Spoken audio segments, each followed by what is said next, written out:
February 8th, 1942. Camp Mabry, Austin, Texas. Morning cold enough to see breath, but not cold enough to numb the pain that was coming. Private Tommy Reeves from Midland pulled the trigger on his seventh round of the rapid-fire drill. The Springfield 1903 rifle in his hands had been jamming since dawn. Bolt sticky, extractor catching on spent brass. He had forced it 6 times already, slamming the bolt home with the heel of his palm, the way Sergeant Donovan told him never to do. The rifle exploded, not a clean mechanical failure, not a simple misfire. A catastrophic rupture that turned precision, machine steel into shrapnel, moving at velocities the human body was never designed to survive. Metal fragments ripping through Tommy's right hand. 3 fingers open to bone. Blood sprayed across the frozen Texas dirt in patterns that looked like modern art if you had the stomach to appreciate such things. 2 soldiers standing 5 feet to his left went down screaming. Corporal Eddie Martinez took shrapnel through the thigh. Private William Chen caught a piece of receiver through his forearm that went in clean and came out ragged. Sergeant Ray Donovan was running before the echoes stopped bouncing off the armory walls. 44 years old. Belleau Wood veteran. He had seen rifle explosions before. In France in 1918, they called them cook-offs or chamber bursts, and they happened when men got careless or equipment got old, or both. He carried a scar across his left shoulder from a Springfield that had come apart in the hands of the man standing next to him at Chateau Thierry. The medic arrived within 90 seconds. Tommy Reeves was conscious but going into shock. His hand looked like something pulled from a meat grinder. Blood everywhere. The kind of injury that ended careers and haunted dreams and made men wake up screaming 30 years later when they were grandfathers trying to explain to children why grandpa sometimes stared at his hands like they belonged to someone else. This was the 9th rifle explosion at Camp Mabry in 3 weeks. Across Texas that winter, 45,000 men were training for a war that had already started without them. The 1st Battalion of the 141st Infantry Regiment, the 143rd, the 42nd, young men from Houston and Dallas and San Antonio, and every small town in between, farm boys who knew how to work, ranch hands who understood animals and weather and hard labor that broke backs and built character. They were training with rifles the United States Army had declared unserviceable 2 years earlier. Not worn, not old, unserviceable. The official designation from Army Ordnance in 1940 had been clear. These Springfield 1903 rifles, manufactured between 1917 and 1919, pulled from armories across the Northeast where they had sat gathering dust and rust and the particular kind of decay that comes from benign neglect, were too dangerous for combat use. Extractors worn past safe tolerances, bolt head space measurements that would make any competent armorer wince, magazine springs that had lost their tension somewhere around 1930, striker springs too weak to guarantee reliable primer ignition.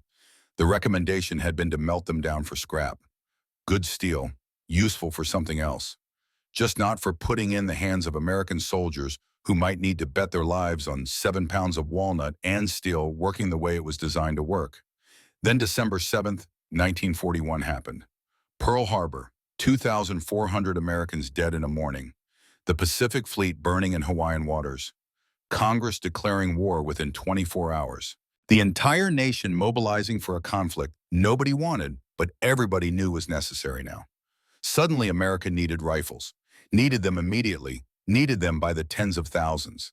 The M1 Garand, the new semi-automatic wonder that was supposed to revolutionize infantry combat, was in production, but not in sufficient numbers.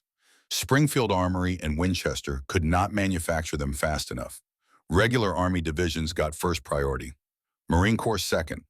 What was left went to National Guard units being activated and federalized and told to get ready because they were shipping overseas within months. The Texas National Guard, redesignated as the 36th Infantry Division, received 30,000 Springfield 1903 rifles in January 1942, the same rifles that had been marked for scrap in 1940. Death traps with serial numbers. Rifles that jammed and misfired and occasionally exploded in the hands of men who trusted their lives to American manufacturing and military logistics. Nobody told the soldiers. Nobody had to. They figured it out the first time they tried to fire 15 rounds in 60 seconds and got to round 8 before their rifle turned into an expensive club. This story is not about those rifles failing. It is about what happened when one man decided failure was unacceptable. 24 years earlier, June 6, 1918, Belleau-Wood, France, Lieutenant Patrick Bridger. 24th Infantry moved through wheat that came up to his chest. German machine gun ahead, maybe 200 yards. His squad behind him, 9 men, young, scared, determined to do their jobs because that was what Americans did when their country called. Patrick was 24 years old, handsome in the way young officers were handsome before combat gave them the look that never entirely faded.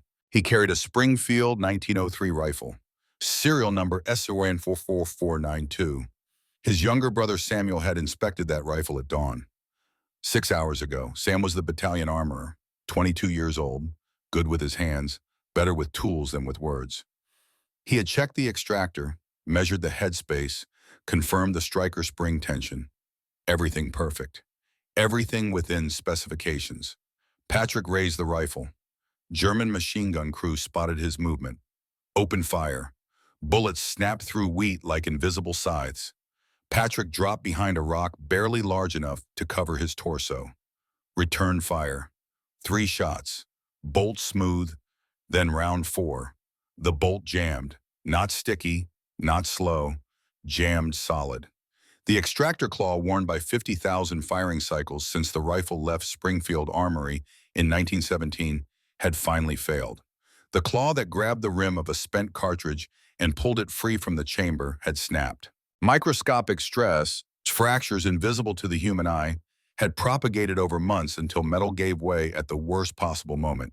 Patrick hammered the bolt. Could not clear it. The German machine gun kept firing, but Germans were practical. They had seen the American officer drop. They shifted fire to suppress the squad behind him. 3 Germans with bayonets broke cover and charged Patrick's position. Samuel Bridger was 50 yards back with spare ammunition. He saw the Germans, started running. Too far, too late. Patrick died with a jammed rifle in his hands and 3 bayonet wounds in his chest, and the look on his face that Samuel would see every night for the next 24 years. Sam reached him in time to hear Patrick's last words, blood bubbling from punctured lungs, voice wet and fading. Sam, you checked my rifle this morning. Not an accusation, just confusion. A statement of fact delivered by a dying man trying to understand why the world had betrayed him. Samuel Bridger held his brother's hand until it went cold. Then he stood up, picked up his own rifle, and killed all 3 German soldiers. 2 with aim shots. The 3rd with his bayonet after his rifle jammed on the 2nd shot because apparently God had a sense of humor. They buried Patrick in a temporary grave marked with his helmet and rifle.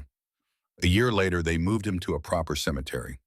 50 years after that, there would be a memorial stone in Fort Worth with Patrick's name on it, along with 400 other Texans who never came home. Samuel carried something heavier than a body. He carried the knowledge that he had inspected his brother's rifle 6 hours before it failed, that he had looked at the extractor and seen nothing wrong because the fractures were microscopic and you needed magnification to see them, and even then you might miss it. That he was a competent armorer who had done his job exactly right according to every manual and regulation, and it had not mattered because sometimes competence was not enough. He carried guilt that weighed more than any pack or rifle or responsibility the Army could assign. Samuel Bridger returned to Fort Worth in 1919, 23 years old. His parents wanted him to stay. Work the family hardware store, settle down, find a nice girl, build a normal life. He could not do it. He opened a gunsmith shop instead. Small place, 2 rooms, one for customer service and one for the work that mattered. Building custom rifles, repairing shotguns and pistols, making broken things work again. He was good at it, better than good. Men who knew quality started traveling from Dallas and Houston just to have Sam Bridger work on their hunting rifles. He married Eleanor Mitchell in 1922, quiet woman, nurse during the war. She understood silence and trauma and the things men carried home that had no names. They had no children. Not by choice, just the way biology works sometimes. She died of cancer in 1936, 40 years old. Sam held her hand the same way he had held Patrick's, watching life fade, helpless. After Eleanor died, Sam lived alone in the apartment above his shop, worked 14-hour days, built rifles so precise They could hit targets at distances that seemed impossible. His work won competitions, made reputations, earned him respect. He refused every request to work on military weapons. The Marine Corps asked him in 1925 to consult on rifle modifications for their marksmen. He said no. The Army asked him in 1932 to help design improvements for the Springfield. He said no. Collectors offered him extraordinary sums to restore military rifles. He said no. People thought he was strange, difficult, one of those craftsmen who had particular standards and would not compromise. They were right, but they were wrong about the reason. Sam Bridger refused military work because every time he held a military rifle, he saw Patrick's face, felt Patrick's hand going cold, heard those last words that were not an accusation, but somehow worse because they were just confusion about why the rifle had failed when everything was supposed to work. Every June 6th for 23 years, Sam closed his shop, drove to the cemetery where Fort Worth kept its memorial to the dead from France, stood at the stone with Patrick's name, placed a Springfield bolt on the ground in front of it. The bolt from rifle S0-WII-4492, the one that had jammed. Sam had kept it, carried it, a reminder of what failure looked like. He never spoke during those visits, just stood for an hour, then went home, drank whiskey until he could sleep without dreaming. December 15th, 1941, 8 days after Pearl Harbor. The bell above Sam's shop door rang at closing time. He looked up from the rifle he was bedding and saw a man in an Army uniform with stars on his shoulders. Major General Hubert White, commander of the 36th Infantry Division, Texas National Guard, 58 years old, decorated veteran of the last war.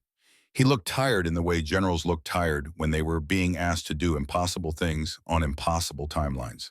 The general did not waste time with pleasantries. Texas is mobilizing. We have 45,000 men training for deployment. We need rifles. Washington sent us 30,000 Springfields. Old ones. Worn out. We have had 8 rifle explosions in 2 weeks. 4 men injured badly enough to be discharged before they even ship overseas. I need someone who knows these weapons. Someone who can fix them. Someone I can trust to tell me the truth about whether our boys are going to war with equipment that will kill them before the enemy gets a chance. Sam set down the rifle he had been working on, wiped his hands on a rag, looked at the general with eyes that had not changed much since 1918, except for the lines around them. I do not work on military weapons. The general nodded like he had expected that answer. I know. I asked around before I came here. People told me you are the best gunsmith in Texas and you will not touch anything that smells like the Army. They told me about your brother, about Belleau Wood. I am sorry for your loss. Sam said nothing. The general continued. I could order you. We are at war.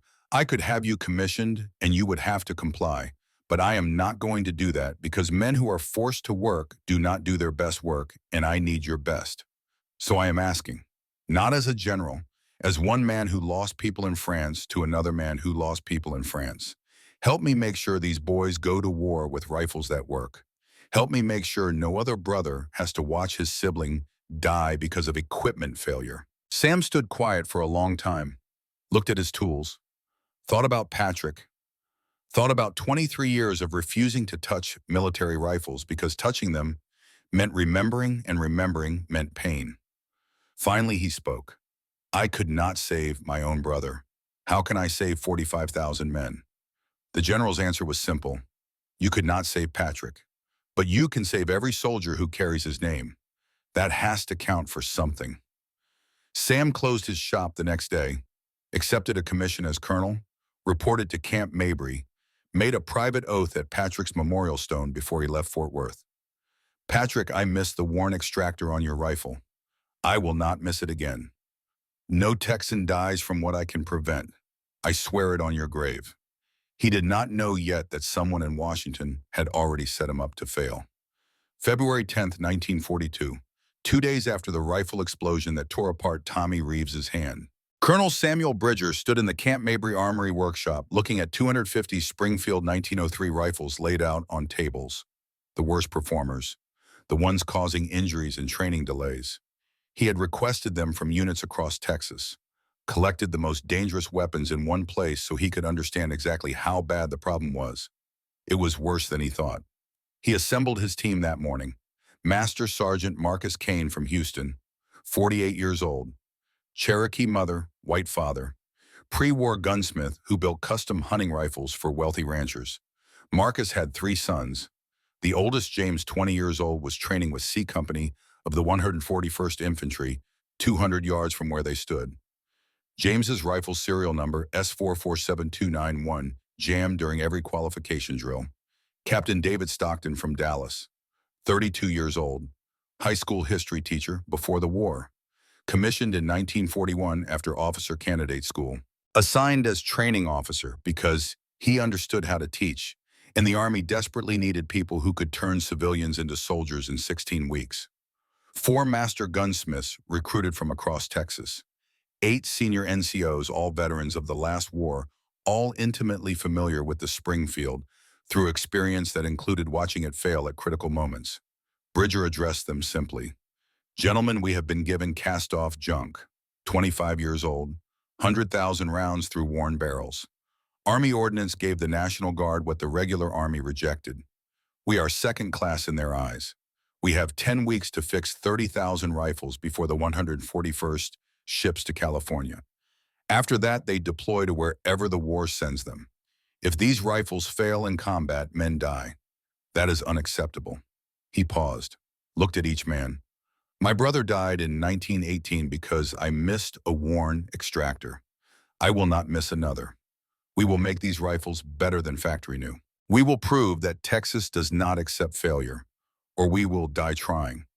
Marcus Kane spoke up. Colonel Army Ordnance will not approve modifications. Take 6 months through official channels. We do not have 6 months. Bridger's answer was immediate. We are Texas. We do not ask permission from Washington. General White gave us autonomy. We innovate. Let them court-martial me later. Right now we have work to do. The team began systematic analysis, each rifle completely disassembled, every component measured with precision gauges, tolerances checked against factory specifications, wear patterns documented, failure modes identified. The Springfield 1903 was a masterpiece when it was new. Designed in 1903, perfected by 1918, it had armed American soldiers through the Great War with distinction. Bolt action, 5-round internal magazine, 30 caliber ammunition powerful enough to reach out past 500 yards. Accurate, reliable, simple enough to maintain in field conditions. But these rifles were not new. They had been through decades of use and neglect. Extractors fractured. Headspace measurements outside safe limits. Springs weakened. Barrels worn. 5 critical failures emerged from the analysis. First, extractor claws. The small hook that grabbed the cartridge rim and extracted spent brass had worn down or fractured on 75% of rifles tested. Made from hardened steel, the extractors had endured 50 to 100,000 firing cycles. Metallurgical analysis showed stress fractures invisible without magnification. Second, bolt headspace.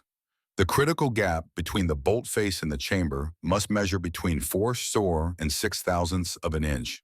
Worn rifles had loosened to 9 or 10 thousandths.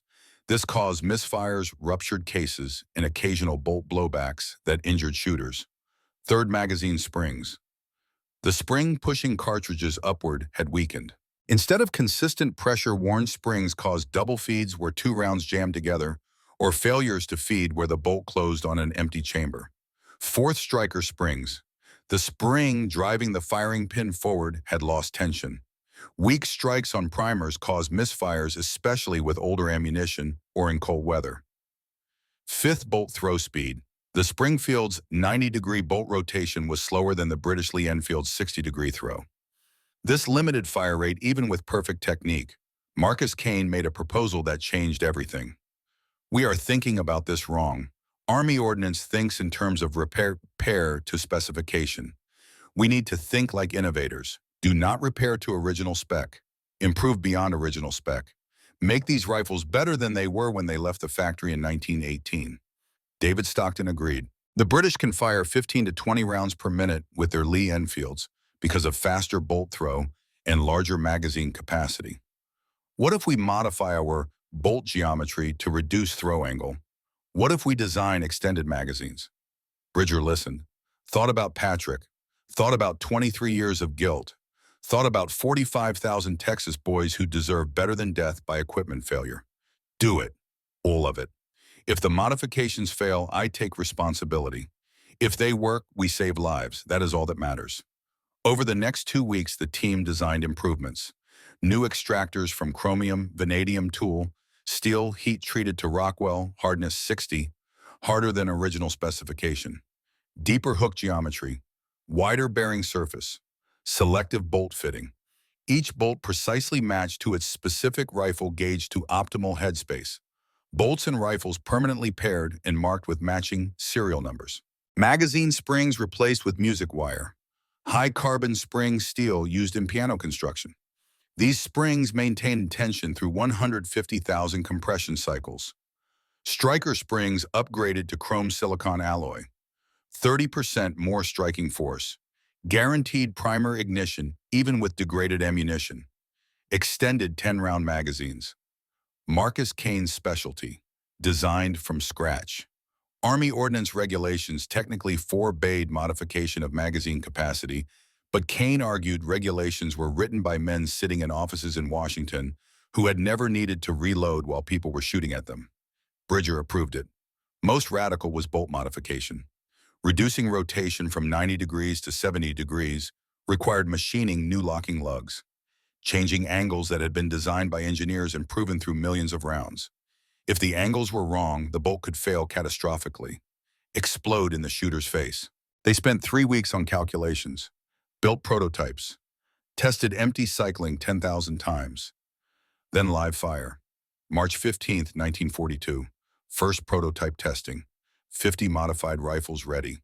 Camp Mabry range. Cold morning. Nervous team. First rifle serial S100423 fired 30 rounds flawlessly. Perfect extraction, perfect feeding, bolt smooth, success. Second rifle serial S100424 fired 17 rounds, round 18 the bolt locked solid, could not open. The modified locking lugs had microfractures, metal failure. The innovation had failed. Marcus Kane looked devastated. David Stockton went quiet. The team stood watching Bridger's reaction. Sam thought about Patrick, about forcing innovation too fast, about getting men killed through ambition rather than incompetence. He addressed the team calmly. Patrick died in 1918 because I rushed an inspection. I will not repeat that mistake. We re-engineer the bolt from scratch. We test every component for 10,000 empty cycles, then 1,000 live rounds before any rifle goes to soldiers. No exceptions, no shortcuts. The cost was 2 weeks lost. New deadline April 15th. Division ship May 10th. Timeline impossibly tight. But the work continued. 18-hour days. 7-day weeks. The team machining new bolts with thicker locking lugs. Stress relieved through controlled heating and cooling. Tested until hands bled from manipulating prototype bolts thousands of times. Sergeant Carl Henderson from Fort Worth volunteered to help test. 29 years old. Pre-war competitive shooter. He cycled prototype bolts 12 hours daily. Nobody questioned his dedication. Nobody knew his secret yet. On March 20th, an envelope arrived for Colonel Bridger. No return address, postmarked Springfield, Massachusetts. Inside was a typed letter, unsigned. The letter explained what Bridger had suspected but not wanted to believe. The rifles sent to Texas National Guard units had not been randomly selected surplus. They had been specifically chosen for disposal. Army Ordnance had documented them as unserviceable in 1940. Recommendation to melt them for scrap metal. Then Pearl Harbor happened. Someone in procurement decided to ship them to National Guard units anyway. Regular Army got new M1 Garans. Guard got the junk Ordnance had planned to destroy. Your men are training with rifles we knew were dangerous. I am sorry. Ordnance will not help. They will deny this letter exists. You are on your own. Good luck. The letter was signed simply, a friend. Bridger read it 3 times. Hands shaking. Not from age, from rage. He called Marcus Kane into his office, showed him the letter. This was not negligence. This was betrayal. Army Ordnance knowingly sent us rifles they plan to scrap. They think Texas boys are expendable. Kane's voice was quiet. What do we do? Bridger's answer came from someplace deep. From 24 years of guilt and grief in the memory of holding his brother's hand while life faded. We proved them wrong. We build rifles better than anything regular Army has. We show Washington that Texas does not accept second-class equipment or second-class status. We make sure every man who carries these rifles comes home because his weapon worked when he needed it to work. The team's motivation shifted. This was no longer repair work. This was revenge against a system that treated National Guard soldiers as disposable. This was proof that innovation mattered more than bureaucracy. This was personal. April 16, 1942, Redemption Day, 50 modified rifles, 50 standard rifles as control group, 100 soldiers from the 141st Infantry Regiment, average marksmen, not elite shooters, Camp Mabry Range. Cold wind, clear sky. Test protocol was simple. Fire 50 rounds at 300-yard targets. Record every malfunction. Measure accuracy. Then the real test. Rapid fire drill. 60 seconds. Maximum aimed rounds. 5 repetitions with brief cooling periods. Modified rifles perform perfectly. 0 extraction failures across 2,500 rounds. 0 feeding issues. Accuracy averaged 3.8-inch groups at 300 yards. Standard rifles averaged 9.2 inches, more than double the dispersion. But the rapid-fire results exceeded every expectation. Private Eddie Holt from San Antonio fired 22 aimed rounds in 60 seconds. Corporal John Martinez from El Paso hit 26. Sergeant Ray Donovan, the Belleau Wood veteran who had seen the rifle explosion 2 months earlier, fired 29 rounds. Every round on target. Then Sergeant Carl Henderson stepped to the firing line. Henderson was known as a good shooter but not exceptional. He qualified expert, but so did 30% of the regiment.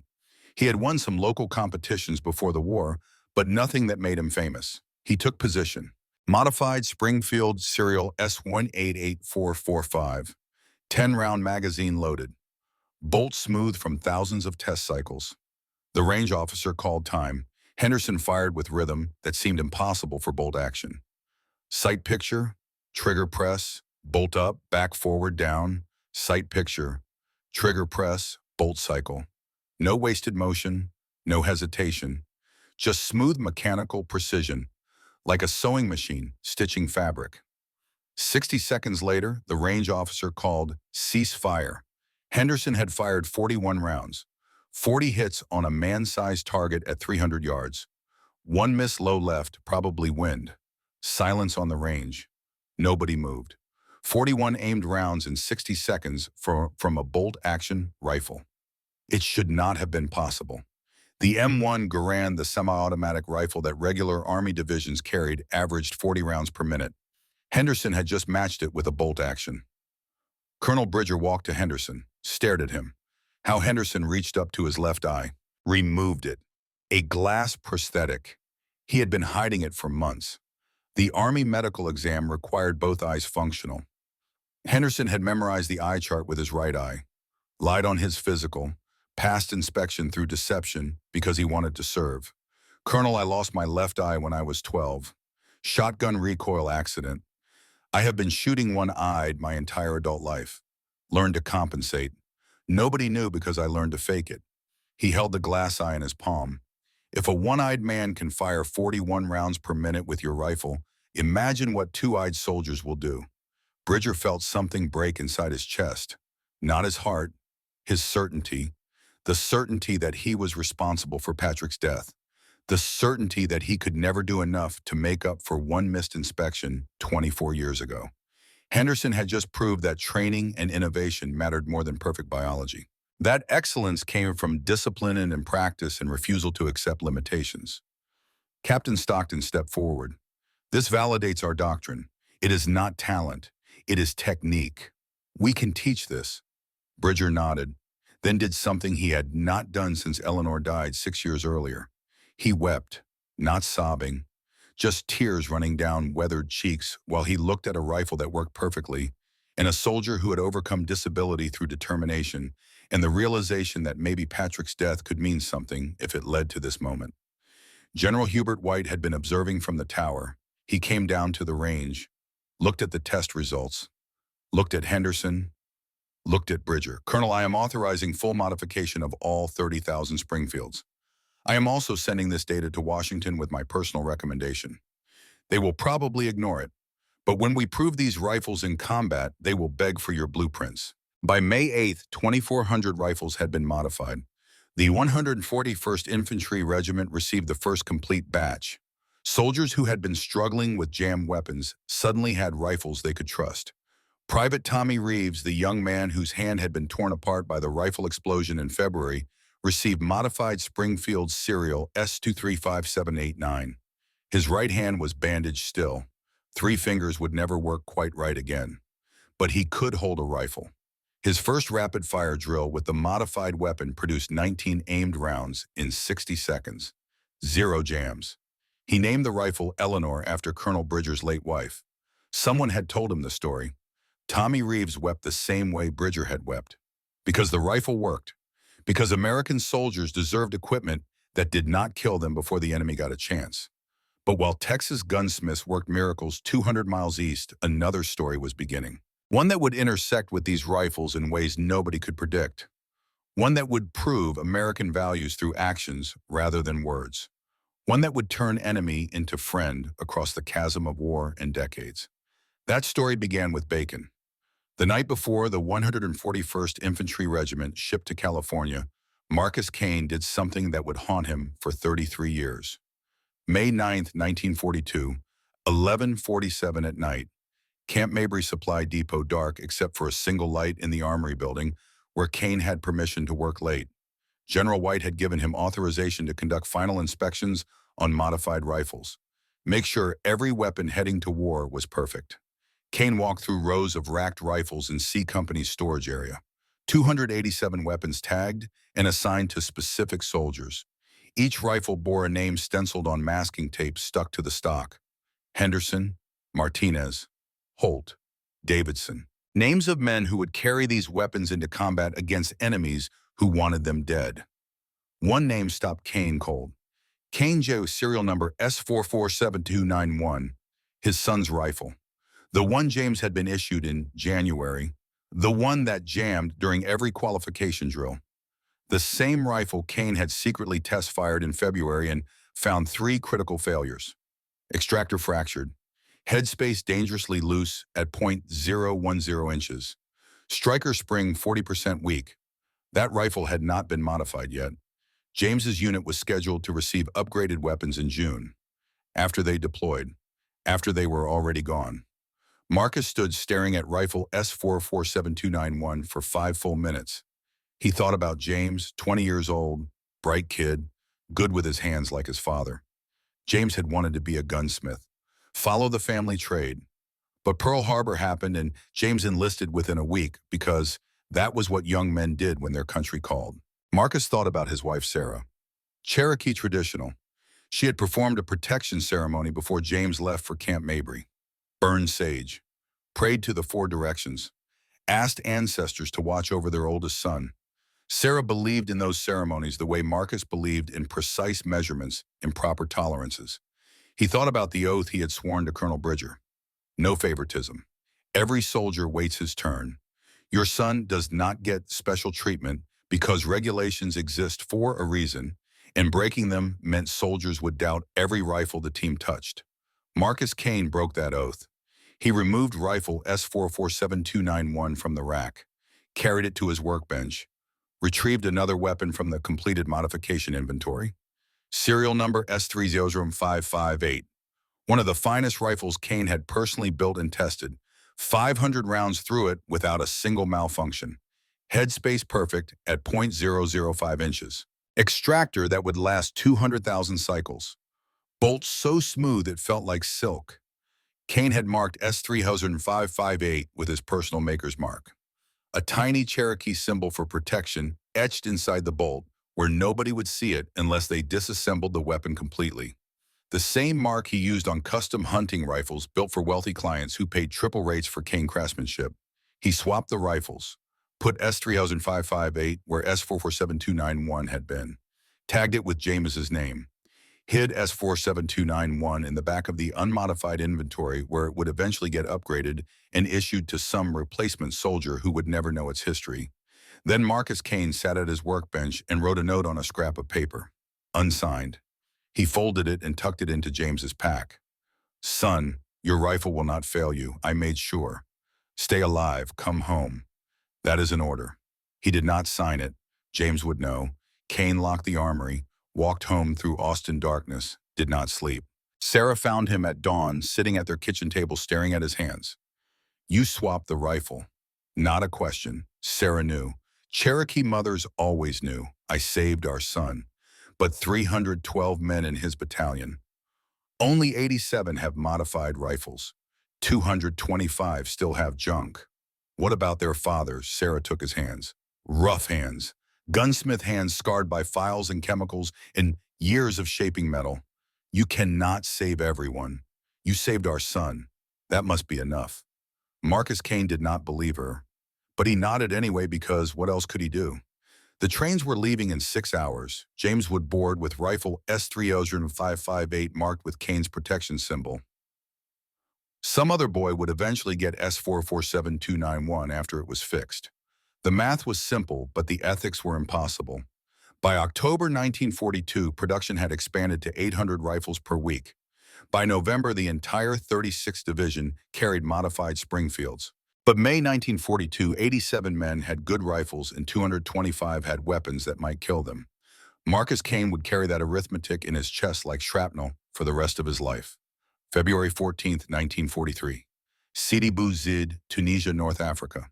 Captain Ernst Weber of the Wehrmacht 10th Panzer Division crouched behind a disabled American half-track and tried not to think about how the war had turned into a meat grinder that consumed nations. Weber was 33 years old. Munich gunsmith before the war. Trained at the Mauser factory from 1932 to 1939.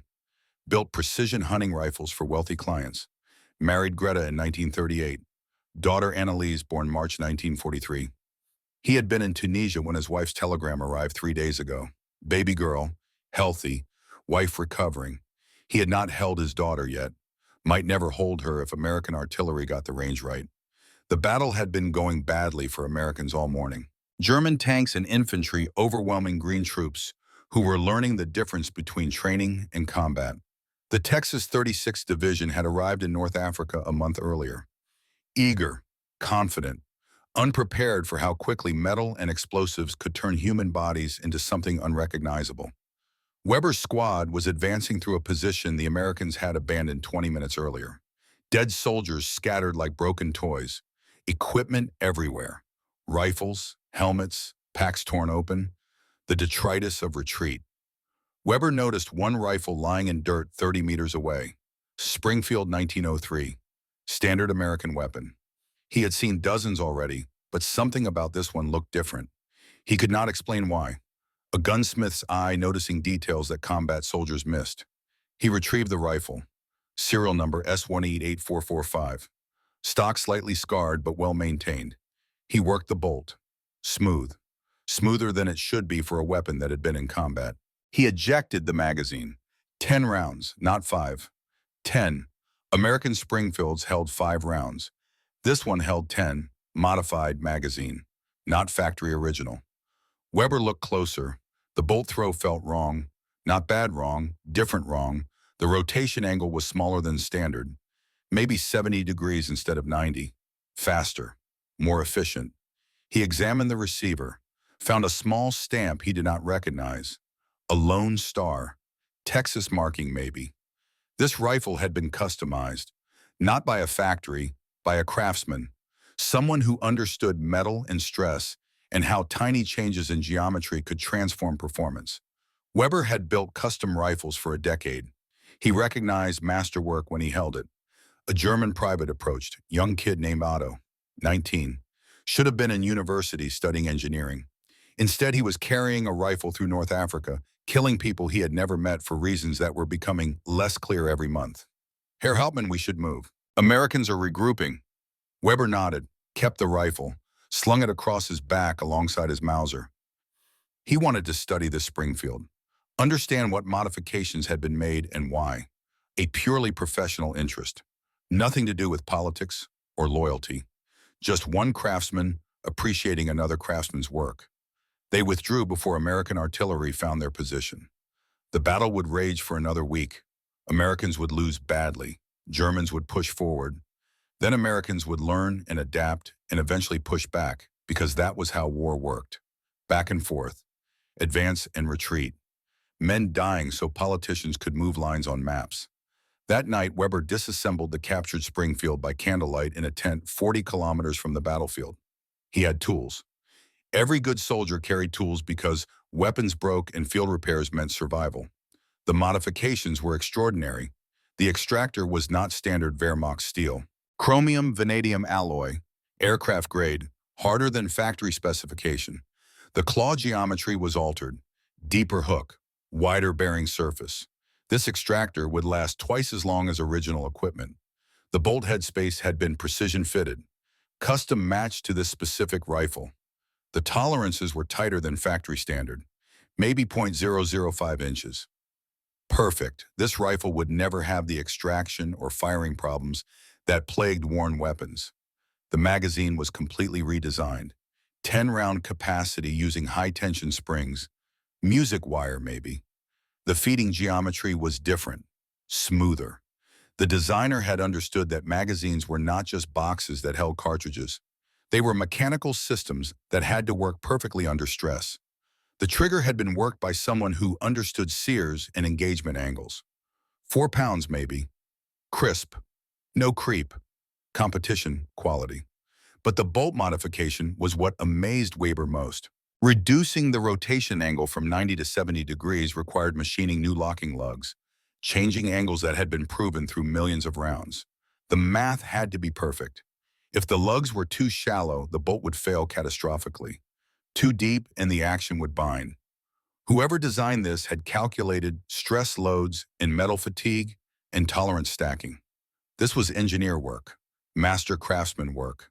Weber wrote in his journal by candlelight. February 14, 1943, captured American Springfield rifle serial S1888445, modified by unknown craftsman, bolt throw reduced, magazine capacity doubled, extractor superior quality, trigger exceptional. This was not factory work. This was art. Berlin insists on standardization, no field modifications allowed, everything by regulation and specification. Americans innovate. They take functional equipment and make it better. This is why they will win. Not because they have more men or more factories, because they refuse to accept good enough. Someone in Texas built this rifle. I do not know his name, but I respect him. Craftsman to craftsman. Weber kept the rifle, against regulations, but he did not care about regulations anymore. He would carry it until the war ended, or he died, or someone with more authority than him took it away. A reminder that excellence existed even in enemies. 3 months later, British forces captured Weber's unit near Tunis. He surrendered with rifle S1888445 still slung across his back. The British officer who processed him raised an eyebrow. "You are carrying an American rifle." Weber's answer was simple. "It is better than mine." August 12, 1943, Camp Hearn, Texas, 200 miles east of Austin. Captain Ernst Weber stepped off a truck into heat that felt like standing inside an oven. Texas summer, 104 degrees, humidity that turned air into soup. He and 60 other German prisoners had been transferred from a holding facility in Mississippi to this camp in the middle of nowhere. Camp Hearn would eventually hold 4,800 German POWs, mostly captured from North Africa and Sicily. Rommel's Africa Corps, good soldiers who had lost to better logistics and overwhelming material superiority. The camp was clean, barracks with real roofs, latrines that worked, a mess hall, medical facilities, barbed wire everywhere, but not the kind of concentration camp horror Weber had feared when the British handed German prisoners to American custody. American guards were young, professional, not cruel. They explained the rules in broken German, supplemented with hand gestures. Work details in the fields, cotton picking, lumber yards, farm labor. Pay according to Geneva Convention, 80 cents per day. Same rations as American troops, medical care, male privileges. Weber had expected brutality. Nazi propaganda had been clear. Americans were barbarians. They tortured prisoners, worked them to death, laughed while doing it. Reality was different. That first evening at Camp Hearn, German POWs lined up for dinner in the mess hall. Weber expected scraps, maybe potato peels, watery soup, the kind of rations German soldiers got by 1943 after supply lines collapsed and factories prioritized tanks over food. The American guards serving food loaded Weber's tray with scrambled eggs. Real eggs, not powder. Bacon, actual pork belly bacon, crispy and glistening with fat. White bread with butter, coffee that smelled like it came from real beans instead of roasted acorns. Weber stared at his tray. This was better than German army rations in 1941 when the Wehrmacht was winning. This was better than anything German civilians had eaten since 1940. Otto Schneider, the young private who had been captured with Weber, stood beside him holding an identical tray. Otto was 19. He had never known peacetime abundance. His entire youth had been rationing and propaganda, and being told sacrifice was noble. Herr Hauptmann, is it poisoned? Other prisoners nearby whispered the same question. It made sense from their perspective. Why would America feed enemies this well unless it was psychological torture? Feed them once, let them taste abundance, then starve them, break their spirits through hope and disappointment.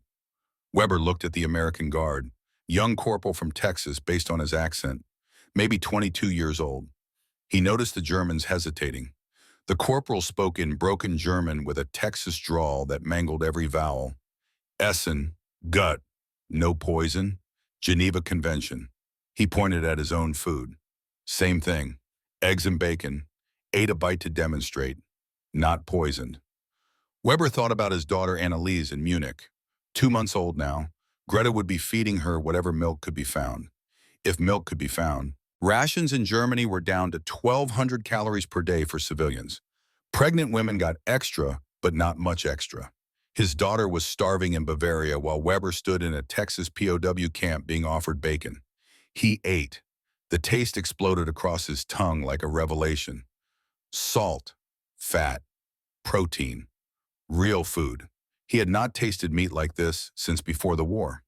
Maybe since 1938 at his wedding when they had served proper sausages. Otto took a bite, started weeping. Not loud, just tears running down his face while he chewed. Herr Hauptmann, I have not tasted meat since 1939. Other Germans began eating, same reaction. Grown men crying because American captors fed them better than their own nation had fed them in 4 years. Weber ate slowly, methodically, trying to make sense of cognitive dissonance that felt like vertigo. Everything he had been taught about America was wrong, not exaggerated, not distorted, simply wrong. If Americans treated prisoners this well, what did that say about how they treated their own citizens? What did that say about the values they claimed to fight for that night, Weber wrote in his journal? August 12, 1943, first day Camp Hearn. Americans fed us bacon and eggs and real coffee. Not scraps, actual food. Better than German army rations in our best years. Nazi propaganda taught us Americans are cruel. This is a lie. They treat enemy prisoners better than Germany treats loyal soldiers. What else did propaganda lie about? When this war ends, I must find a way to thank America, not for winning, for showing humanity when they had every right to show cruelty. Over the next 3 weeks, Weber's understanding of America continued to fracture and rebuild along new lines. Work details were hard but fair. Cotton fields in 100-degree heat, back-breaking labor. But Americans paid the promised 80 cents per day, more money than German civilians could earn. Guards treated prisoners with distant professionalism. Not friendly, but not cruel. Just men doing jobs they had been assigned. A Texas rancher named Harold Johnson ran a 5,000-acre cattle and cotton operation near Hearn. He requested German POW labor. Camp commander approved. Weber was assigned to Johnson's ranch along with 20 other prisoners. Johnson was 58, Marine Corps veteran, Belleau Wood. Same battle where Colonel Bridger's brother had died, though Weber did not know that yet. Johnson had the look of men who had seen combat and decided afterward that life was too short for unnecessary cruelty. The first evening at Johnson's ranch, after 10 hours of mending fences in heat that made men hallucinate, Johnson invited Weber and 3 other POWs to the ranch house porch. "You boys work hard. Fair is fair. My wife made dinner. Y'all are welcome to join." The Germans exchanged glances. This was beyond Geneva Convention requirements. This was hospitality. Johnson's wife, Martha, brought out food that made the mess hall bacon seem like an appetizer.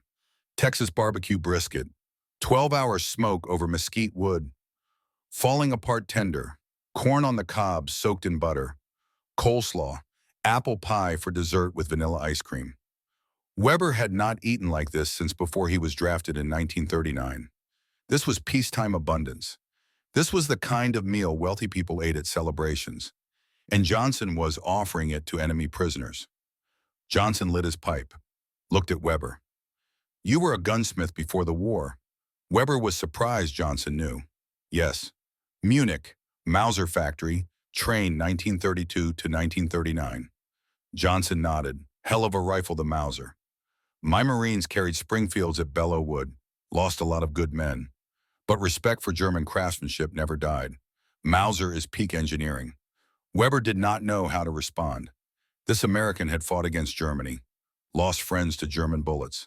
Yet he spoke about German rifles with professional appreciation instead of hatred. "You respect enemy weapons." Johnson's answer was immediate.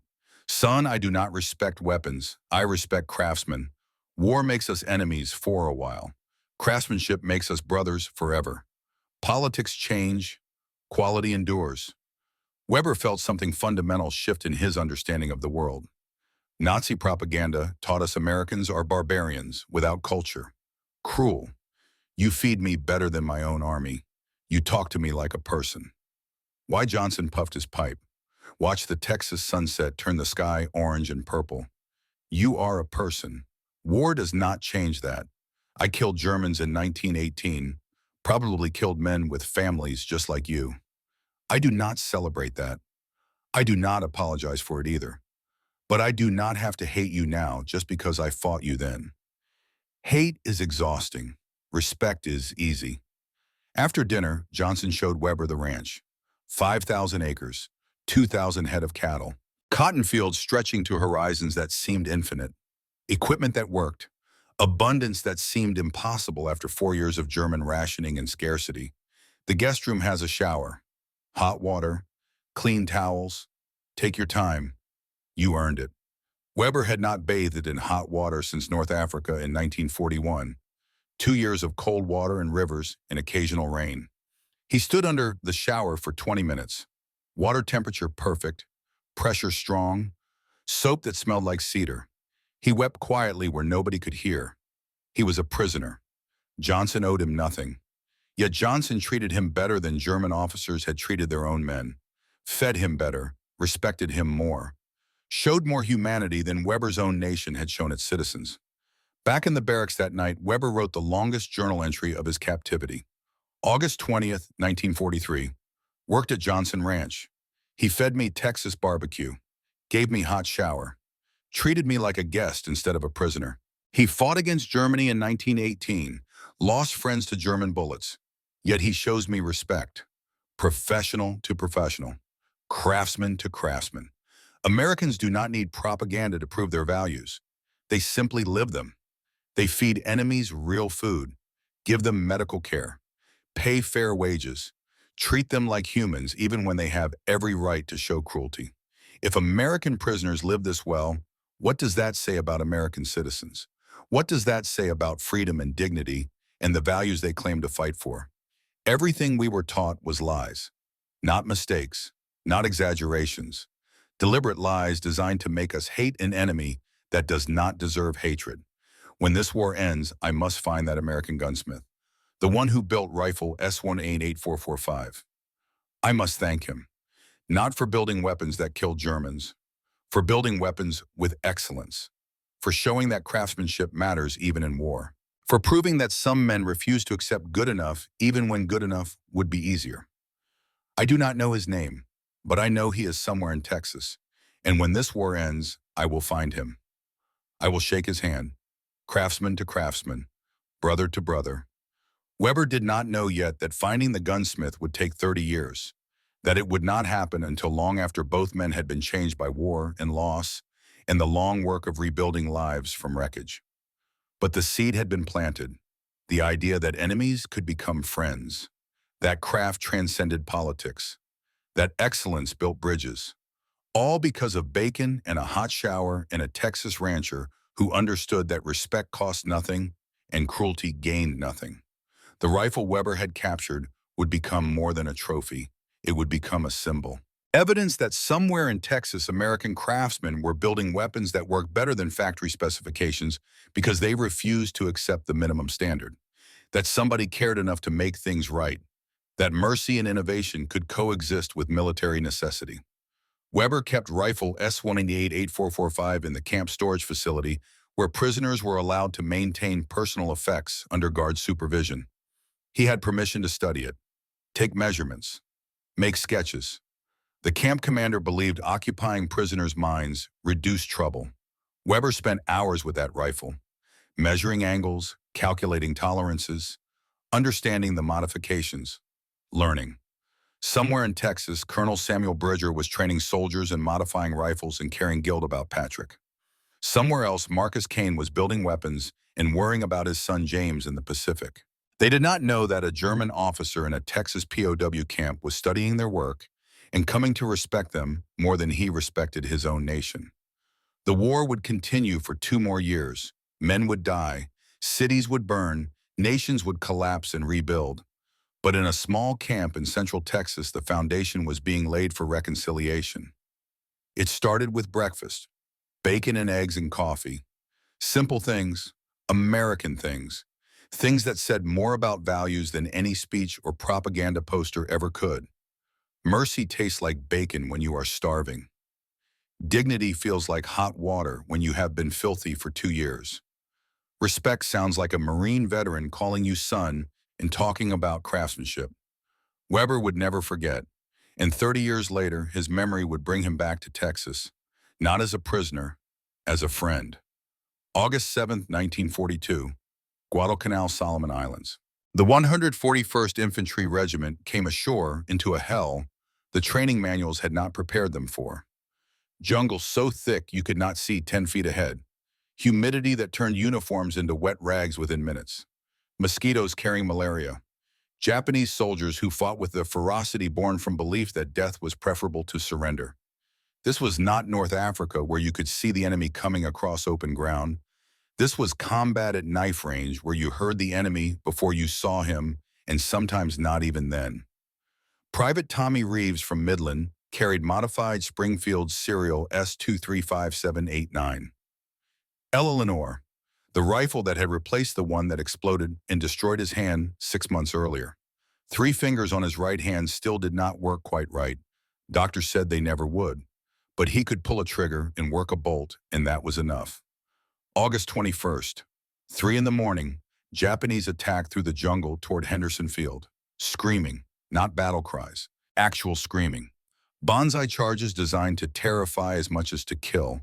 Hundreds of men running at American positions with bayonets and rifles, and the kind of courage that came from believing death in combat guaranteed paradise. Tommy's position was a hastily dug foxhole 50 yards from the airfield perimeter. Him and Corporal Eddie Martinez from San Antonio. 2 men with 2 rifles against an enemy neither could see until shapes materialized from darkness over 5 feet away. Tommy fired 47 rounds in 8 minutes. The rifle Eleanor worked perfectly despite rain that had turned the jungle into a swamp. Extraction flawless even with ammunition soaked in mud. Bolt cycling smooth.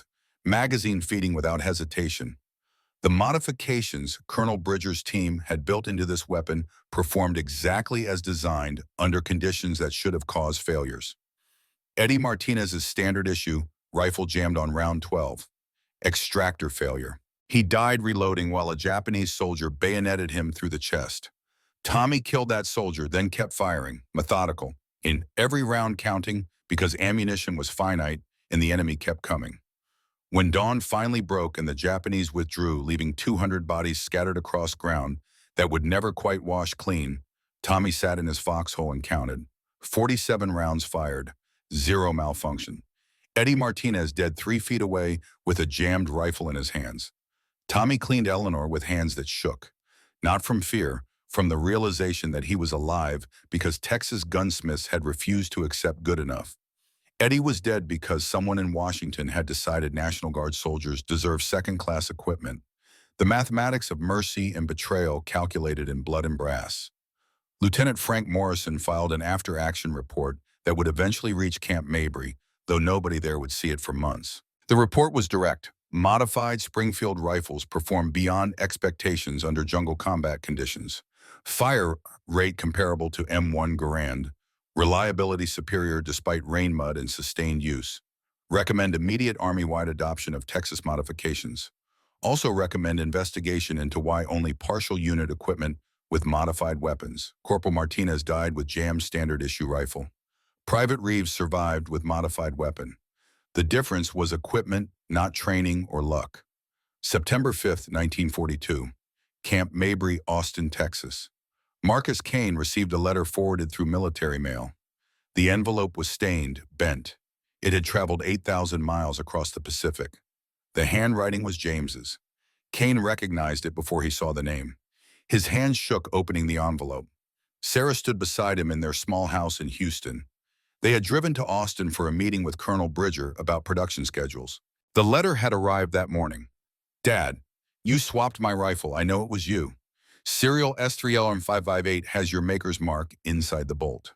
Cherokee symbol for protection. I saw you use that mark on custom hunting rifles in the shop. Nobody else would notice. But I disassembled the rifle last week during cleaning, and I saw it. My rifle never jammed. Not once. 89 rounds fired August 21st through 23rd. My buddy Martinez was next to me. His standard rifle jammed 4 times. He died reloading during a Japanese charge. Bayonet through the chest. He was 19. From El Paso. He had a girl back home named Rosa. They were supposed to get married after the war. I am alive because you disobeyed orders.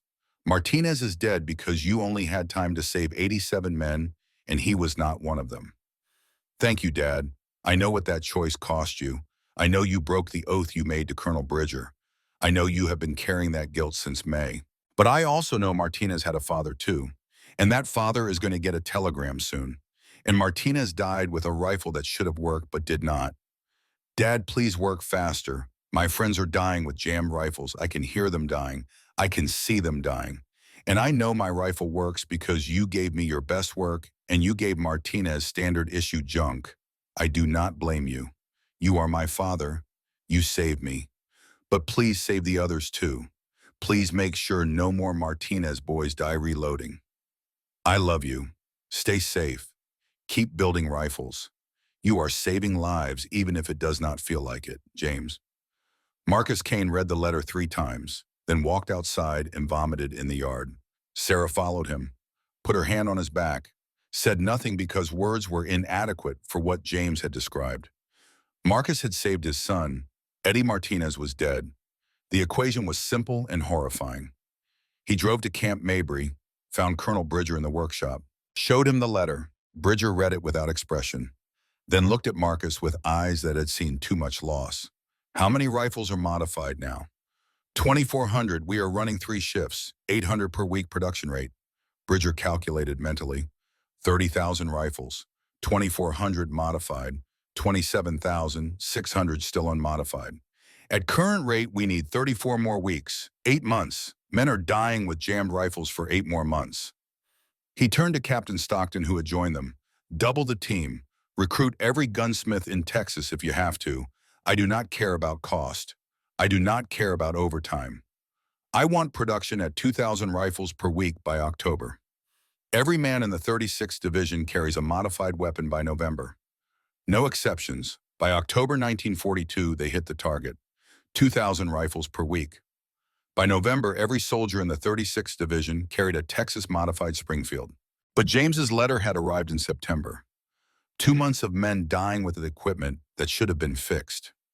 Marcus Kane never showed Sarah the list he kept. Names of soldiers from the 141st Infantry who died between September and November 1942. 12 names. Cause of death listed as combat action. But Marcus obtained after-action reports through channels he was not supposed to have access to. 3 of those 12 had died with jammed rifles. Eddie Martinez, Thomas O'Reilly, David Yamamoto, dead because production schedules were faster than they had been, but not fast enough. Marcus added those names to a private journal, wrote them in ink that would not fade, kept the journal in his workshop where Sarah would not find it. 3 names, 3 fathers who got telegrams, 3 families destroyed because Marcus Kane had saved his own son first. The guilt sat in his chest like a stone. Would sit there for 33 years until another father-son came to Texas carrying a rifle and a legacy and a chance at redemption that Marcus did not believe he deserved. January 20th, 1944. Rapido River, Italy. The 36th Division had been ordered to cross a river in flood stage and assault German positions on high ground with interlocking fields of fire and perfect sight lines. It was a death trap. Everybody knew it. Battalion commanders protested. General White protested. Orders came from higher up. British commanders wanted the Gustav Line broken. American troops would break it regardless of cost. Tactics and terrain and common sense were secondary to political pressure. The 141st Infantry began crossing at 2 in the morning. Assault boats, engineers, artillery support that was supposed to suppress German defenses, but mostly just announced American intentions. German machine guns opened fire. Mortars, artillery. The river turned into a kill zone. Boats capsized. Men drowned in darkness. Bodies floated downstream. The few who reached the far bank found themselves pinned down with no reinforcements and no chance of retreat. Corporal James Kane was 21 years old, 3 years of service. Combat veteran of Guadalcanal, Tunisia, and Sicily. He carried modified Springfield serial S300558, his father's protection. Cherokee symbol etched inside the bolt where only James knew to look. His assault boat took artillery fire at midstream, capsized. James went underwater in full combat gear. 60 pounds of equipment, rifle slung across his back.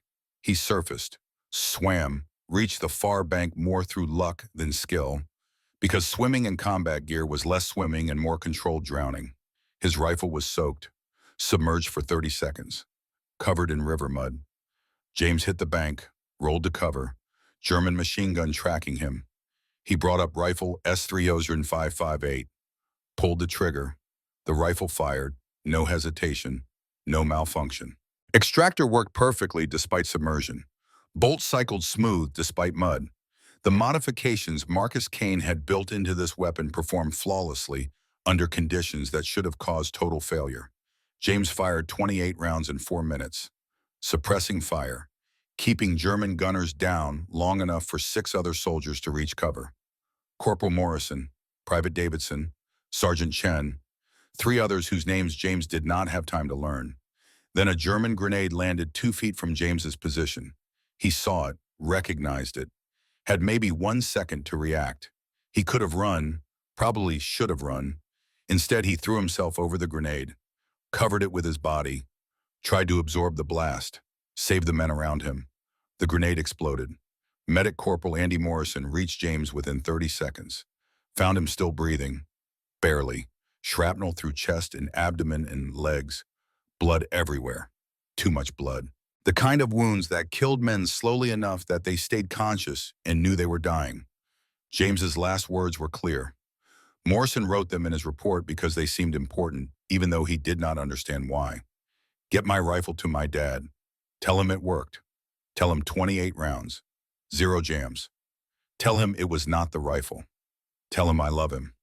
James Kane died at 11:47 in the morning, January 21st, 1944, 21 years old. His body was recovered 6 hours later during a temporary ceasefire. His rifle was still slung across his back, still functional, still marked with his father's protection symbol that had protected the rifle but could not protect the man. The 36th Division lost 50% casualties at Rapido River. Tactical disaster, strategic failure, a crossing that should never have been ordered and accomplished, nothing except adding names to casualty lists and breaking families back in Texas. But the rifles worked. Every after-action report noted it. Modified Springfields performed beyond expectations. 0 equipment failures. Men died from enemy fire and bad tactics and impossible orders. Not from jammed weapons. Small mercy. Terrible mathematics. February 8th, 1944.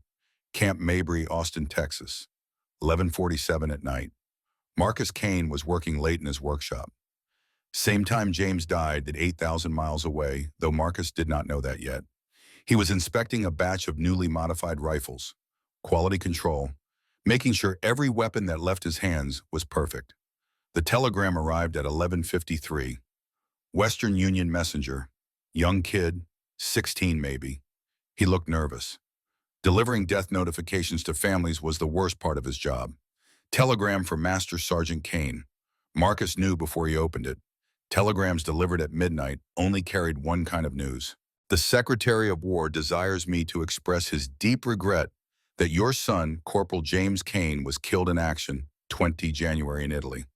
Letter follows. Marcus read it 3 times, each time hoping the words would change. They did not. Sarah appeared in the doorway, saw his face, knew. She took the telegram from his hands, read it, made a sound that was not quite a scream and not quite a sob, something between grief and rage. The sound Cherokee mothers made when sons did not come home. Marcus did not make any sound. He walked to his workbench, sat down, stared at his hands. The same hands that had built rifle S-30558, the same hands that had etched the protection symbol, the same hands that had saved his son twice and failed to save him a 3rd time. He sat there until dawn, Sarah beside him, neither sleeping, neither speaking, just waiting for sunrise like sunrise might bring answers that midnight could not. The letter from James's company commander arrived February 20th. Detailed, compassionate, written by a man who understood that words were inadequate but necessary. Your son James died protecting wounded men during the Rapido River crossing. German machine gun had pinned down 6 wounded soldiers. James provided covering fire. 28 rounds in 90 seconds allowed medics to reach the wounded. All 6 survived because of James. His rifle serial S-30558 never failed. I examined it after battle, still functional despite submersion in the Rapido River mud and sustained combat use. 900+ combat rounds fired over 18 months, 0 malfunctions. James often spoke of his father's work. He was proud. He carried your rifle with honor. He knew it was special. He knew you had given him your best work. He died knowing his weapon had never failed him. I am returning the rifle to you per Army regulations. Bolt removed per demilitarization requirements. But the rifle is yours. James wanted you to have it. His last words were about the rifle, about how it worked perfectly, about how he loved you. Your son was a hero. The 6 men who survived because of his covering fire are writing letters to their own families tonight. Those letters exist because James chose to fight instead of run. I am sorry for your loss. If there is anything I can do, please contact me through Division Headquarters.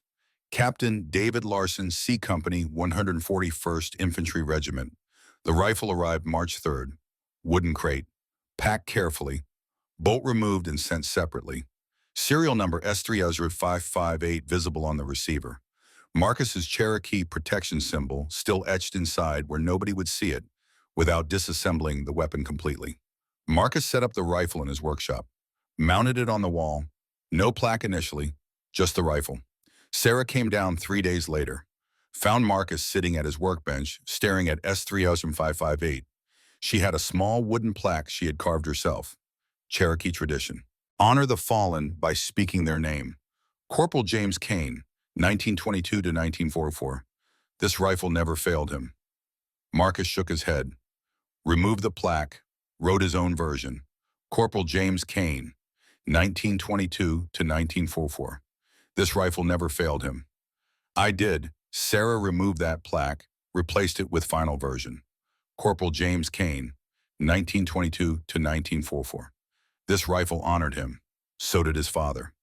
Every January 21st for the next 33 years, Marcus Kane drove to a shooting range outside Houston, brought rifle S-30558, fired exactly 28 rounds, the same number James had fired in his final action, cleaned the rifle meticulously, returned home, never spoke during the ritual. Sarah performed Cherokee ceremonies, burned sage, prayed to ancestors, asked them to guide James home even though his body was buried in Italy. Cherokee tradition said spirits needed guidance. Sarah provided it the only way she knew.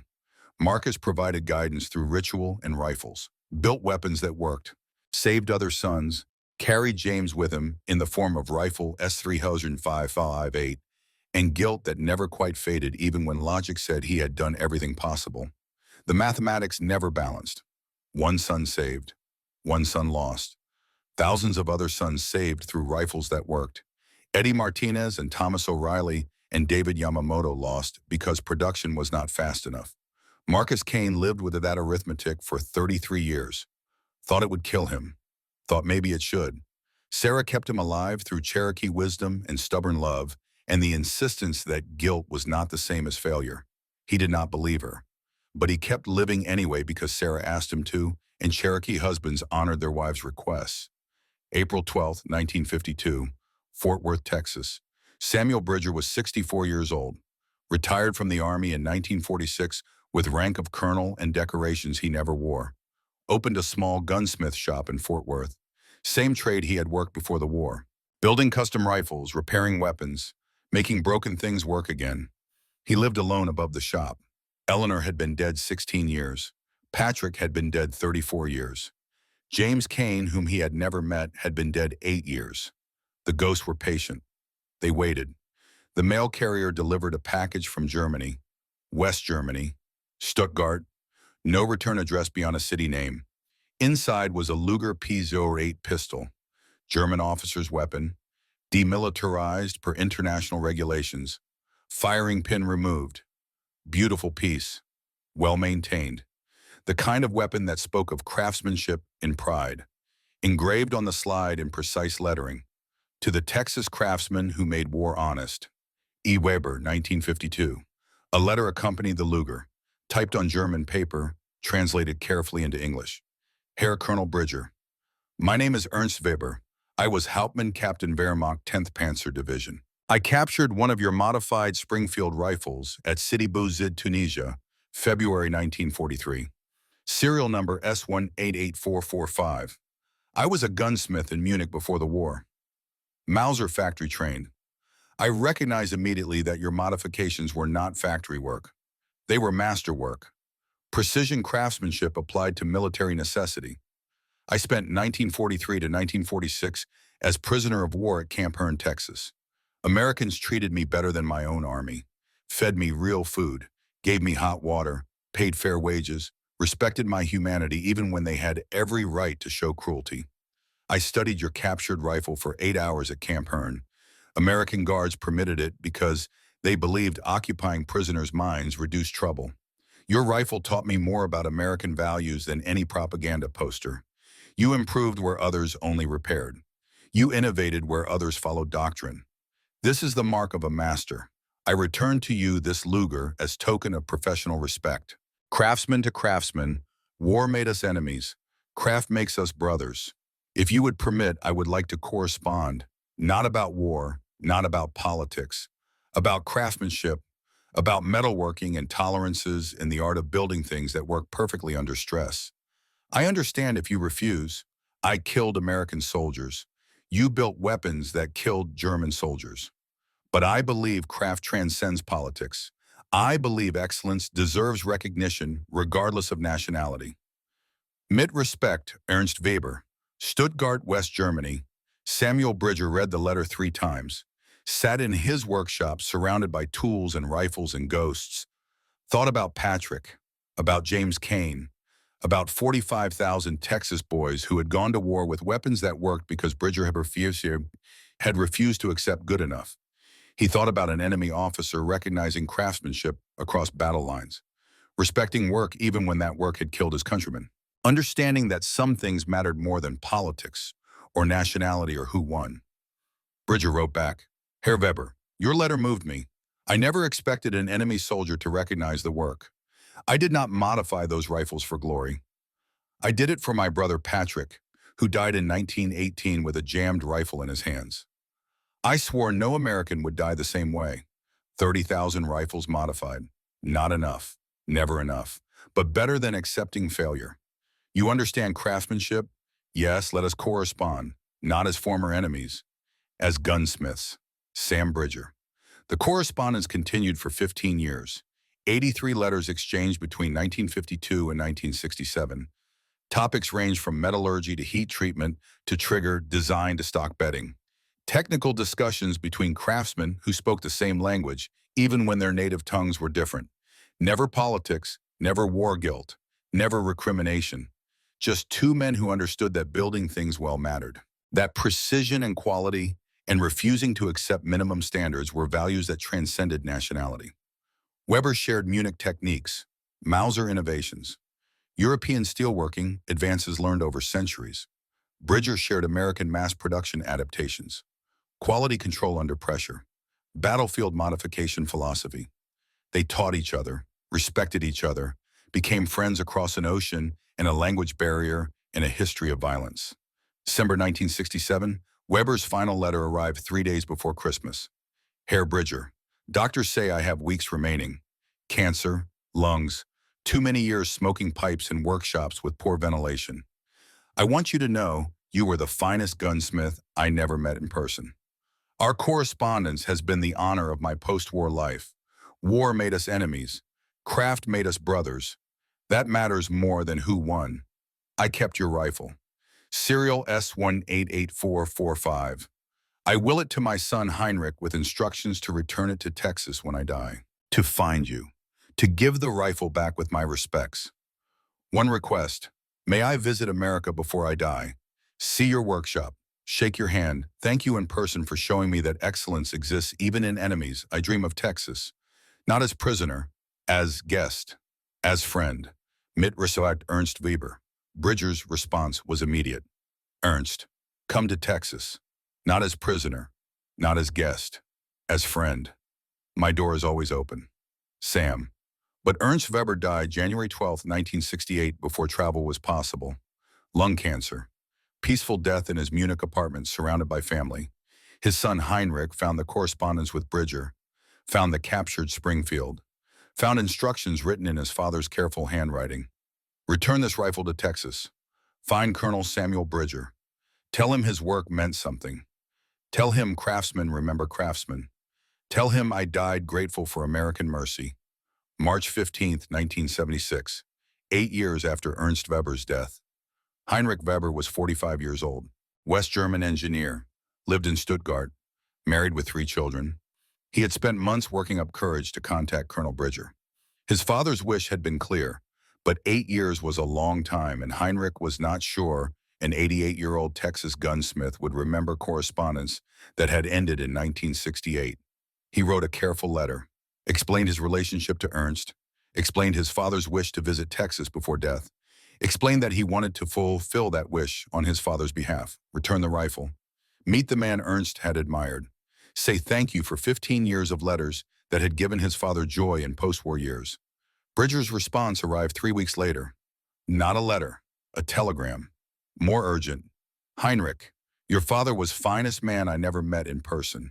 Come to Texas, June. Bring family, not just rifle return. Proper Texas welcome. Will arrange. Sam Bridger. Then a follow-up letter explaining details.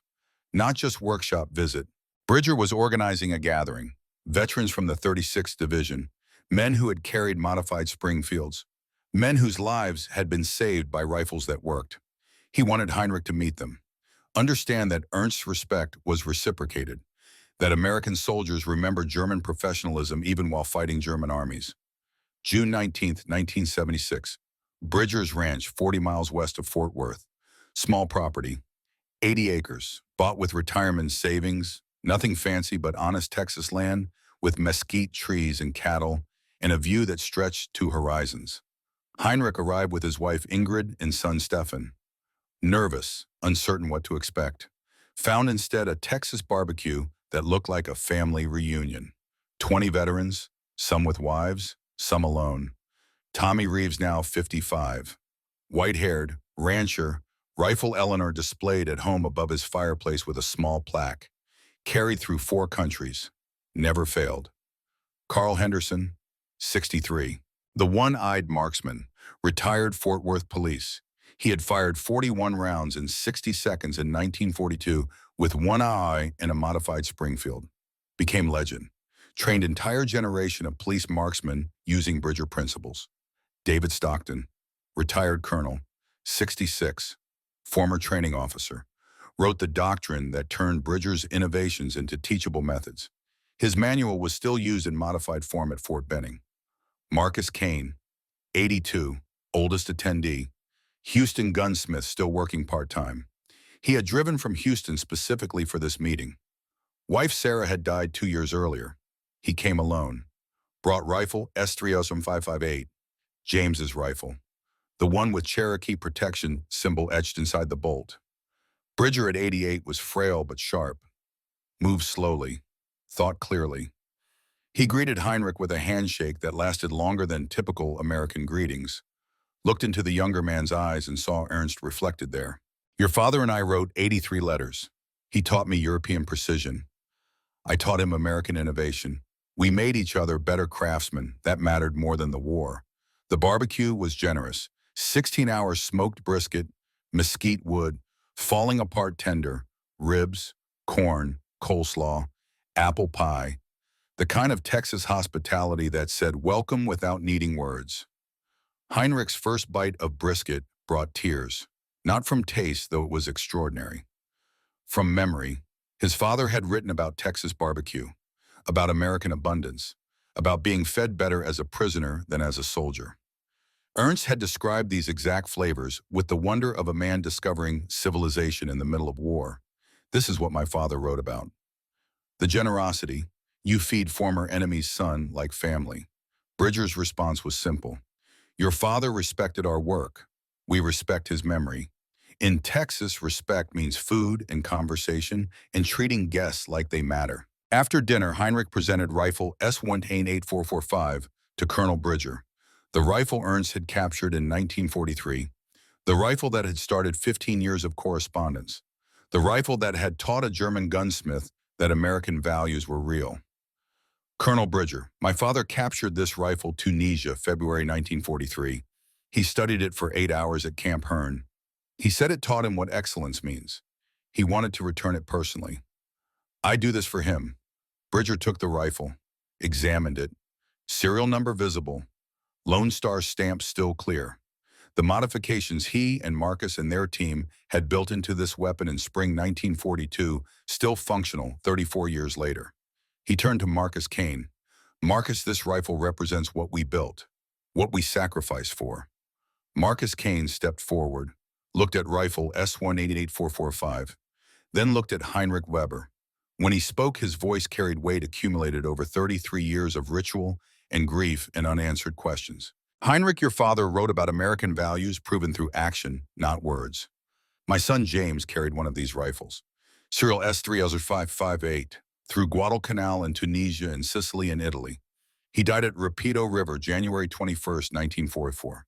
He was 21 years old. His rifle never failed him. I built that rifle. I etched a Cherokee protection symbol inside the bolt. I gave him my finest work. War failed him. The rifle did not. Your father studied the rifle that might have saved my son's friends. I spent 33 years of wondering if I saved enough men. Your father's letters to Colonel Bridger helped me understand we cannot save everyone, but we saved who we could. That has to be enough. Heinrich wept, stepped forward, embraced Marcus Kane. 2 old men holding each other while 20 veterans watched and understood that some moments required silence. My father fought against your son. Now I sit at your table eating your food honored as guest. This is what America means. This is what my father wrote about for 15 years. This is why he wanted to come to Texas before he died. Sam Bridger stood, 88 years old, moved slowly, spoke clearly. Gentlemen, I am 88. Patrick died 58 years ago. I spent 58 years trying to make his death mean something. We modified 30,000 rifles. They served in 4 wars, still used by collectors and police, still functional after 8 decades. But the real legacy is not the rifles. It is what Ernst Weber understood. Excellence transcends nationality. Craft builds bridges. Enemies can become brothers if we recognize shared humanity. Ernst never got to Texas as guest, but his son did. That honors Ernst. That honors Patrick. That honors James Kane. that honors every man who believed innovation and compassion matter more than bureaucracy and hate. Standing ovation, veterans saluting, Heinrich saluting back with German precision, then switching to American style. Honorary Texan, he would later say when people asked about the photo. Group photograph, 18 people. Rifle S18845 in Senator. Texas flag backdrop. Faces showing emotion that cameras could not quite capture, but tried anyway. The photo would hang in the Texas Military Forces Museum 42 years later during a ceremony that would close one final loop. Tommy Reeves showed Heinrich Rifle Eleanor, still functional, still marked with tiny scratches from Guadalcanal jungle, still carrying the weight of 47 rounds fired in 8 minutes while Eddie Martinez died 3 feet away. Your father captured a rifle like this. My rifle saved me. We honor both.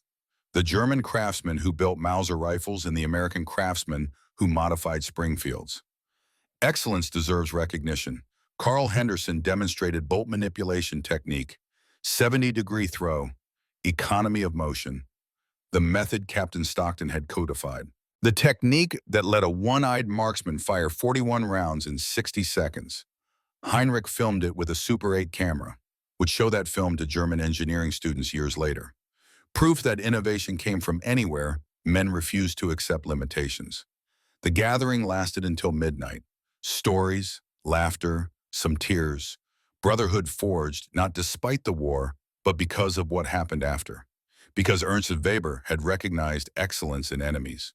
Because Sam Bridger had responded with respect instead of suspicion. Because craft and honor mattered more than politics. Heinrich returned to Germany with memories and photos in a story he would tell for the next 40 years. How Texas veterans welcomed a German son. How American values were proven through barbecue and handshakes and old men crying about rifles and sons and sacrifice. How mercy tasted like brisket and felt like respect and sounded like Sam Bridger saying your father was the finest man I never met in person. March 3rd, 2018, 42 years later. Texas Military Forces Museum, Austin. The ceremony was titled Honoring the Texas Springfield Modification Program, 1942 to 1945. 76 years after Colonel Bridger assembled his team. 50 years after Ernst Weber died, wishing he could visit Texas. 12 World War II veterans attended, aged 93 to 97, fragile but determined. 23 Korean War veterans, age 85 to 89. Several Vietnam veterans who had trained on modified Springfields before the M14 replaced them. 100 family members, grandchildren, great-grandchildren, people who existed because rifles worked when men needed them. Stefan Weber, 61, Heinrich's son, Ernst's grandson. He flew from Stuttgart specifically for this ceremony, carried his grandfather's journal, the one Ernst had kept at Camp Hearn. Entries about bacon and hot showers and American guards who treated prisoners like humans. The museum displayed 47 rifles, modified Springfields with documented combat histories, among them rifle S235789. Eleanor. Tommy Reeves' family had loaned it. Tommy had died in 2016 at age 95. His son William maintained the rifle. 4th-generation ownership. Still functional after 76 years and 121,000 rounds. Rifle S305 was there. James Cain's rifle, donated by Marcus Cain's estate after his death in 1979. The rifle with Cherokee protection symbol still etched inside the bolt where only gunsmiths would find it. Rifle S188445, Ernst Weber's captured rifle. Returned by Heinrich in 1976. Bridger had donated it to the museum in 1980. It sat in a place of honor. German and American craftsmanship meeting across the divide. William Reeves spoke, 94 years old, Tommy's son. Korean War veteran who had carried Eleanor through combat 66 years earlier. My father carried this rifle through Guadalcanal, in Tunisia, in Sicily, in Italy, in France, in Germany. It never failed him. Not once. He died at 95, surrounded by family. Natural death. Peaceful. He carried Eleanor's memory until the end. Told stories to grandchildren. This rifle saved his life. That means it saved me, saved my children, saved my grandchildren. 4 generations exist because Texas gunsmiths refused to accept failure. Stefan Weber spoke next, accent still German but English fluent. My grandfather Ernst Weber captured American rifle in 1943, studied it as prisoner at Camp Hearn, corresponded with Colonel Bridger 15 years.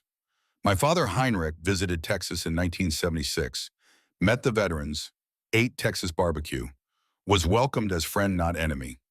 3 generations of Webers learned that American excellence is not propaganda. It is real. Proven through rifles that worked, and food that nourished, and friendship that transcended war. Thank you, Texas, for teaching my family what civilization means. The ceremony concluded at 4 in the afternoon. Attendees filed out slowly, agent emotion making movement difficult. The museum director found an envelope on his desk afterward. Hand-delivered. No return address. Inside was a cashier's check for $500,000. Memo line read, "For Texas Rifle Exhibit Expansion." A typed note accompanied it, unsigned. Colonel Bridger saved my life in 1942. I was the anonymous armorer who wrote from Springfield, Massachusetts, warning him about defective rifles. I am 98 now, dying, cancer. Weeks left. I have carried guilt 76 years. I knew those rifles would kill National Guardsmen. I warned Bridger but could not stop the shipment. Too low ranking, too scared to go public. Bridger fixed what I could not stop. He saved 30,000 men. I saved my career by staying silent. This money is my apology. Tell the story. Honor Bridger. Tell people he was a hero. I was a coward. The director read the note at a small gathering 2 weeks later. 20 people, including Stephen Weber and William Reeves. William Reeves stood, 94 years old, body failing, but mind sharp. Whoever you are, wherever you are forgiven. You warned Colonel Bridger. That took courage. He did the rest. Your warning saved my father. Thank you. Spontaneous applause. Stefan Weber joined. Honorary Texan paying respect to anonymous American who had tried to save lives 76 years earlier through one warning letter that changed everything. The rifles outlived their creators. Sam Bridger died 1972, age 84. Marcus Kane died 1979, age 85. Ernst Weber died 1968, age 58. David Stockton died 1998, age 88. Tommy Reeves died 2016, age 95. Carl Henderson died 2001, age 88. But their work endured. 8,000 to 12,000. Texas modified Springfields still exist. Museums hold 200. Private collectors own 6,000. Family heirlooms account for 4,000. 75% remain functional. The philosophy endures too. Question doctrine when it fails. Empower craftsmen to innovate. Test rigorously. Prioritize soldiers over bureaucracy. The 36th Infantry Brigade Combat Team still teaches Bridger principles in modified form.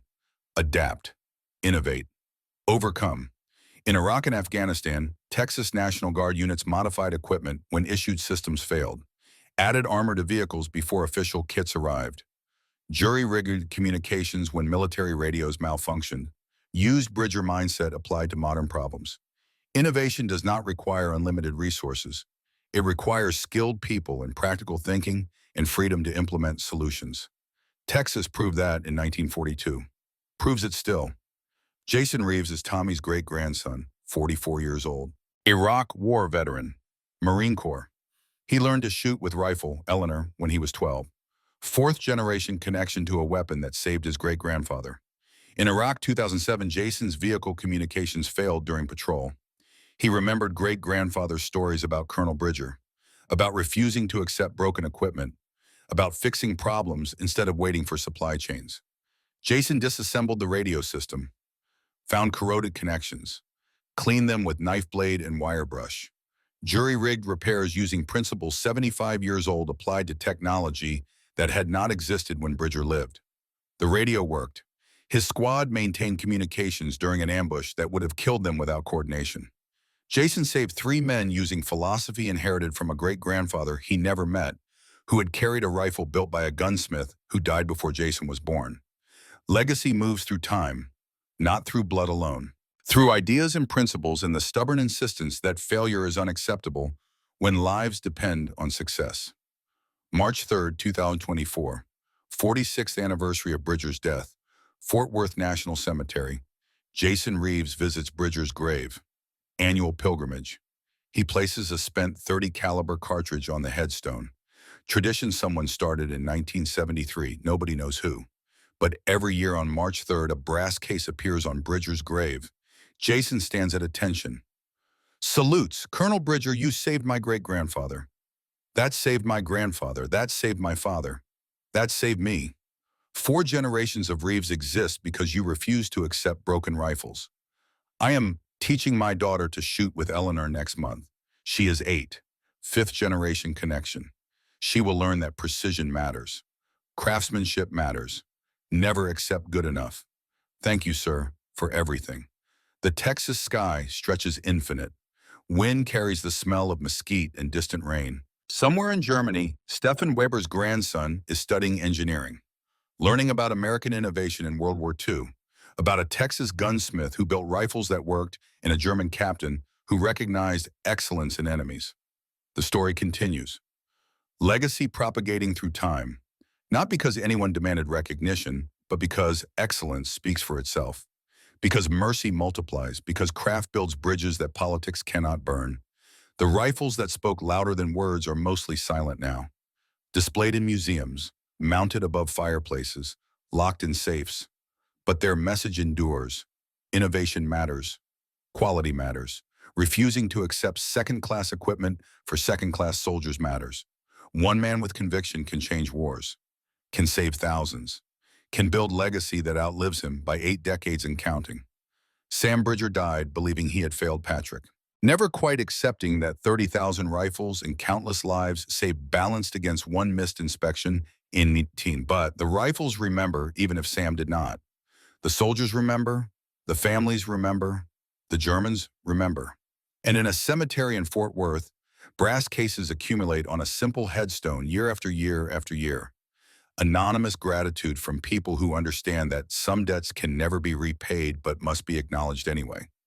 The harvest of mercy is still being counted, will be counted long after everyone who touched these rifles is dust. Because excellence endures, because innovation inspires, because one Texas gunsmith in 1942 proved that refusing to accept failure can change the world. The rifles have gone silent now, but their echo never fades.